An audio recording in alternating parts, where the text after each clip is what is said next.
செம்பனார் கோவில் ஒழுங்குமுறை விற்பனை கூடத்தில் ஒரே நாளில் 2.5 கோடி ரூபாய்க்கு மறைமுக ஏலத்தில் பருத்தி கொள்முதல் செய்யப்பட்டது.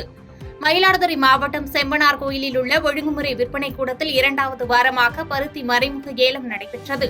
இந்த மறைமுக ஏலத்தில் பருத்தி குவிண்டால் ஒன்றுக்கு அதிகபட்ச விலையாக ரூபாய் 7,777க்கும் குறைந்தபட்ச விலையாக 6,569க்கும் சராசரியாக ரூபாய் 7,000க்கும் விலை போனது. நேற்று ஒரே நாளில் மொத்தமாக 3,500 குவிண்டால் பருத்தி ரூபாய் 2.50 கோடிக்கு கொள்முதல் பரிவர்த்தனை நடைபெற்றது.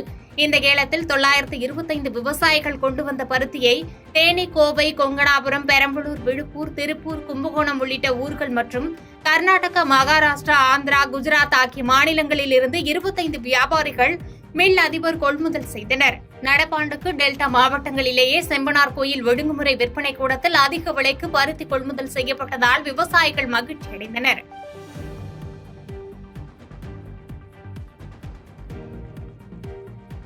பாதகம் செய்பவரை கண்டால் நாம் பயங்கொள்ளலாகாது பாப்பா. மோதி மிதித்து விடு பாப்பா, அவர் முகத்தில் உமிழ்ந்து விடு பாப்பா. அண்மை செய்திகளை உடனுக்குடன் தெரிந்து கொள்ள இணைந்திருங்கள் இயம்நாடு தொலைக்காட்சியுடன்.